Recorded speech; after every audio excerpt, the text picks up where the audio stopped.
अरे भगवान, रहम करो जरा। इतना तेल डालोगी तो अपना ही तेल निकल जाएगा। पता भी है तेल का क्या भाव हो गया है।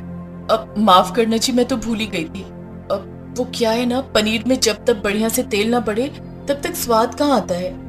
स्वाद आए ना आए, पर तेल जरा हिसाब से इस्तेमाल करो तुम। हाँ अब सुनिए ना, अब तक तेल इतना महंगा हो गया है तो क्यों ना हम अपनी थाली का दाम भी बढ़ा दें, तब तो कोई दिक्कत नहीं होगी ना। ऐसा नहीं कर सकते गौरी। लोग हमारी खाने की थाली इसीलिए लेते हैं क्योंकि वो सस्ती है। अगर उन्हें महंगा ही खाना होगा तो इस हाईवे पर बहुत से होटल हैं।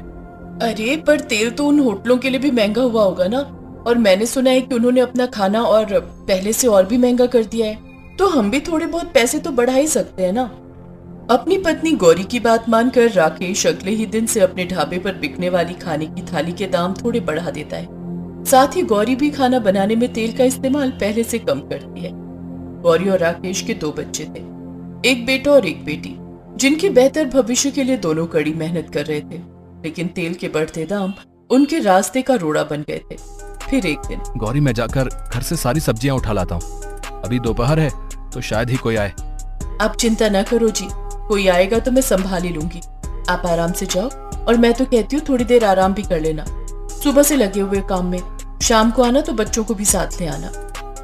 इसके बाद राकेश अपने घर की तरफ चला जाता है और गौरी ढाबे के कामों में लग जाती है। लेकिन फिर कुछ देर बाद ढाबे के ठीक सामने एक जीप आकर रुकती है। उस जीप में 4-5 तगड़े आदमी थे, जिन्हें देखकर ही पता लग रहा था कि वो सब के सब असल में डाकू हैं। ए चोरी, चल जो भी बनाया तूने सब लगा के ले आ। और सुन, रोटियां ताजी होनी चाहिए और सब्जी में घी ऊपर तैरना चाहिए, समझी ना। उन लोगों को देखकर गौरी डर गई थी, लेकिन फिर भी उसने हिम्मत की और खूब अच्छे से थाली सजाकर उन लोगों के सामने रख दी। उन डाकुओं का सरदार मंगल सिंह था और उसी ने सबसे पहले खाना चखा। लेकिन खाने का पहला निवाला मुंह में डालते ही, ये खाना है?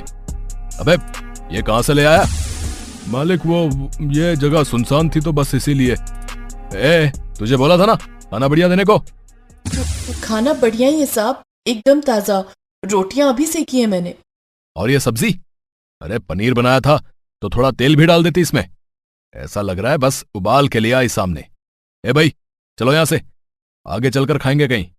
अब रुकिए, देखिए खाने का इस तरह अपमान करना ठीक बात नहीं, और वैसे भी अब ये खाना आपने जूठा कर दिया है तो अभी के लिए इसे खा लीजिए और फिर इसके पैसे। चुप कर। एक तो इतना बकवास खाना लेके आई मेरे सामने, फिर भी जिंदा खड़ी है। ये क्या कम है जो अब मुंह चला रही मेरे सामने? साहब मैं तो बस। ओए होए होए, ये नहीं मानेगी हैं? ये नहीं मानेगी, मतलब कि मुझे ही तेरी बोलती बंद करनी पड़ेगी हैं? इतना कहकर मंगल सिंह फौरन अपनी कमर पर लगी पिस्तौल निकालता है और उसे चला देता है। अगले पल गौरी जमीन पर पड़ी होती है और मंगल सिंह अपने आदमियों के साथ वहां से चला जाता है। गौरी काफी देर तक दर्द से तड़पती रहती है और फिर आखिरकार उसकी मौत हो जाती है। राकेश जब शाम को सब्जियां लेकर ढाबे पर आता है तो वहां का नजारा देखकर उसकी तो जैसी दुनिया ही उजड़ जाती है। नहीं नहीं गौरी, तुम मुझे छोड़कर नहीं जा सकती। गौरी गौरी। गौरी अब राकेश के साथ नहीं थी, लेकिन राकेश को अपने दोनों बच्चों की खातिर जीना था। उसने किसी तरह खुद को संभाला और गौरी के बिना अकेले ही अपना ढाबा चलाने लगा। गौरी की मौत कैसे हुई इसका पता पुलिस भी नहीं लगा सकी। कई दिन बीत गए।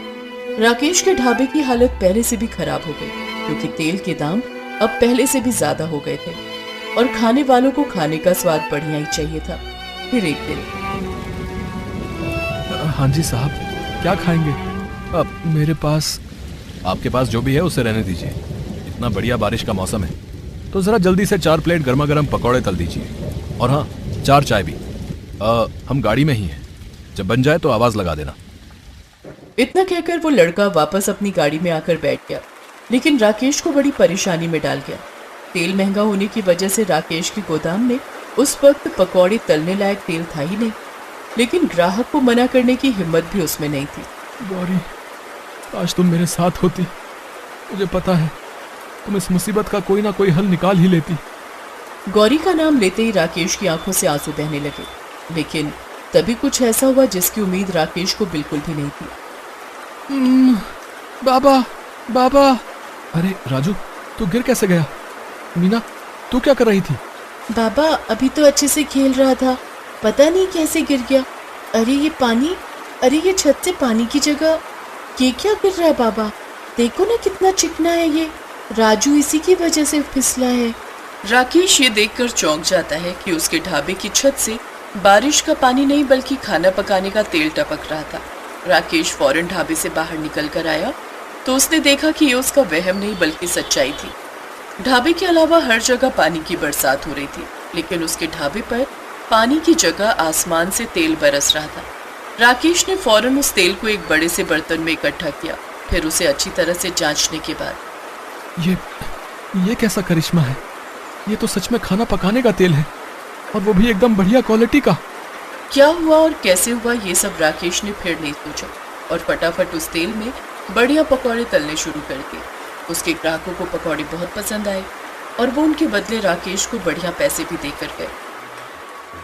सावन का महीना था तो लगभग हर रोज ही बारिश हो रही थी और राकेश के लिए ये बारिश किसी वरदान से कम नहीं थी, क्योंकि हर रोज उसके ढाबे पर पानी नहीं बल्कि तेल की बारिश हो रही थी, जिसकी वजह से धीरे धीरे सब ठीक होने लगा। राकेश अब अच्छे तेल में बढ़िया खाना बनाने लगा और उसकी कमाई भी पहले से काफी बढ़ गई। अरे तू फिर यहाँ ले आया? भूल गया क्या पिछली बार? अरे साहब आइए, बैठिए, बताइए क्या खाएंगे? भूख तो बहुत लगी है, पर सुन भाई, जो भी लाएगा बढ़िया होना चाहिए, समझा ना? जी साहब आप बैठिए, मैं बस अभी आया। राकेश फौरन ढाबे के अंदर से खाने की थाली लेकर आया, जिसके खाने को चखते ही मंगल सिंह बोला, हा, ऐसा कहते हैं सब्जी। भाई मान गए। अरे ऐसा बढ़िया खाना अपनी लुगाई को भी सिखा देता तो आज वो तेरे साथ रोटियां बना रही होती, रोटियां, समझा क्या? और मेरी गोली भी बर्बाद ना होती। क्यों बे? मंगल सिंह की इस बात पर उसके सारे आदमी खिलखिलाकर हंसने लगे, लेकिन राकेश की आंखों में गुस्सा उतर आया। तो तूने मारा था मेरी गौरी को? मैं तुझे छोड़ूंगा नहीं, जान से मार दूंगा तुझे। राकेश गुस्से से मंगल सिंह की तरफ बढ़ता है, लेकिन उससे पहले ही मंगल सिंह के आदमी उसे पकड़ लेते हैं और ये सब देखकर राकेश के दोनों बच्चे जोर जोर से रोने लगते हैं। और फिर ओहो, कर दी ना तूने भी गलती मेरे भाई।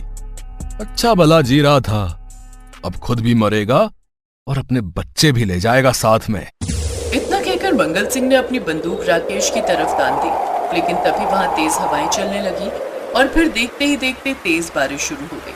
लेकिन चौंकाने वाली बात ये थी कि इस बार हर जगह आसमान से पानी बरस रहा था, सिवाय मंगल सिंह और उसके आदमियों के ऊपर। ओए ओए, ये क्या है बे? ये तेल कौन गिरा रहा है? मालिक, ये तो तेल की बारिश हो रही है। अब हम सबके सब भीग गए हैं तेल में। हैं? ये कैसे हो सकता है? ओए ओए, ये क्या जादूगरी है? सच सच बता, वरना कुछ नहीं कर पाएगा तू, क्योंकि अब यहाँ तुझसे भी ताकतवर कोई है मंगल सिंह। ये गौरी थी, लेकिन इंसान के रूप में नहीं बल्कि एक आत्मा के रूप में, जो मंगल सिंह से राकेश को बचाने और अपनी मौत का बदला लेने आई थी। असल में वो बहुत पहले से राकेश की मदद कर रही थी। पहले और अब आसमान के तेल की बारिश करने वाली असल में गौरी ही थी। गौरी, तुम आ गई। अब कभी मत जाना मुझे छोड़कर। नहीं जी, ये मुमकिन नहीं है। मैं अब कभी वापस नहीं आ सकती। मुझे जाना होगा, लेकिन मैं जाऊंगी इन सबको अपने साथ लेकर। गौरी के इतना कहते ही उसकी आंखों से एक तेज रोशनी निकली, जिसने मंगल सिंह और उसके आदमियों को छूते ही भयंकर आग पकड़ ली और देखते ही देखते मंगल सिंह और उसके सारे आदमी जलकर राख हो गए। उनका नामो निशान तक वहां नहीं बचा था और ना ही अब गौरी वहां पर थी, क्योंकि उसे भी अब मुक्ति मिल गई थी। इस सब के बाद राकेश के ढाबे के ऊपर तेल की बारिश भले ही फिर कभी नहीं हुई, लेकिन राकेश के पास अब गौरी की दी हुई इतनी हिम्मत थी जिसके दम पर राकेश अब कुछ भी कर सकता था।